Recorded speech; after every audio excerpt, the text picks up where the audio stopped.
Hey everybody, this is Diane. I want to update you guys on my husband. Okay, so first of all, I want to thank you guys for the prayers. Um, I've gotten so many prayers in the comment section, by email, um, and even donations. You guys have been amazing. It's been absolutely heartwarming to see the outpouring of love for my family. Thank you so much. Um, Gosh, we really feel the prayers. Thank you, thank you, thank you. We really need the prayers. Um, so he had surgery yesterday morning, and what happened was he had a complete left lung collapse. um, and he did it. It started apparently a week and a half ago. He thought he pulled a muscle at work.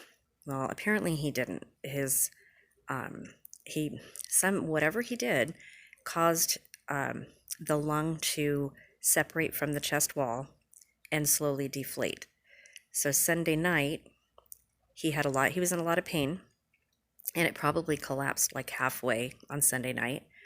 He went to work on Monday. By Monday night, he wasn't sleeping. He was in tremendous amount of pain. Went to the doctor on Tuesday, and the doctor ordered x-rays. So we went to the x-ray. When he came out, the tech said, "I'm going to call your doctor right now. I'm going to send these over." So the doctor had given him antibiotics. So we went because he thought it was probably pneumonia. Even though I did not go to the doctor with my husband. I wish I did. He told my husband that there were no breath sounds on the left side. Okay, so if I had been there and I had heard that, I would have immediately said, "You have a collapsed lung." I don't know why the doctor didn't say that. Breath sounds, you have to have the breath sounds. I know a little bit about medicine, so I'm not sure why. But so we're at the pharmacy, not 15 minutes after the x-ray, and the doctor calls and tells him, "Yeah, leave the antibiotics at the pharmacy, go straight to the ER. You have a collapsed lung." So that's where we went. He was admitted to the hospital. They did a CAT scan, and it showed little blebs on his lung.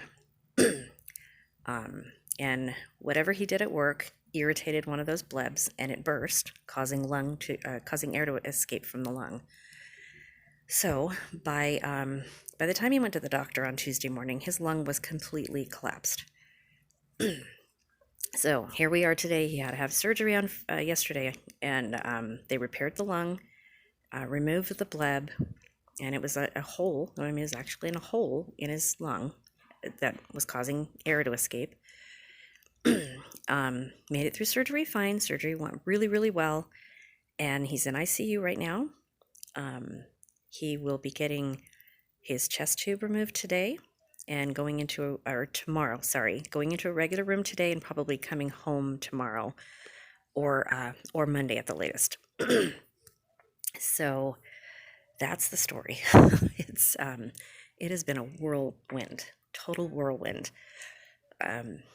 Man, life throws you just in a second.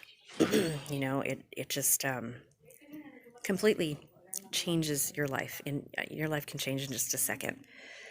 So we are very, very, very grateful for prayers. Our church family has been taking care of us. Our friends and family, my YouTube family, my viewers, you guys are great. I've heard from so many of you guys here on comments and both on email. So many have sent donations, the $2 donations that I was requesting the other day in my canning video that for upcoming videos. And I really, really appreciate it. This came out of nowhere, literally. So once he comes home, I will be home with him, obviously, and I will be getting back into canning. What I had planned for last week, now today's Saturday, probably is all going to be dehydrated. What I can salvage. I think my mango is dead, so I'm gonna have to buy another one of those. But I still have the pineapple, and I've got. We're gonna do a pineapple video. We're gonna do a dehydrating tomato video because I don't think I have enough tomatoes left now to can. I'll evaluate that when I get there. But right now, I'm not leaving until he leaves. And there's not going to be any more videos, canning videos, until then. So my husband has superpowers, guys. He pulled through this great, and um, it's pretty miraculous how quickly he's recovering. So I just want to say thank you, thank you, thank you to all of your support and love and prayers, and please keep them coming. It's going to be about a 2-week recovery, and he's very stubborn, and he's constantly go, go, go. So it's very, very hard for him to sit still, but he's going to have to do that. So you might see him in one of my videos next week. Okay, so I got to get back in there. Thank you again for everything, guys. I really appreciate it. I will see you guys soon.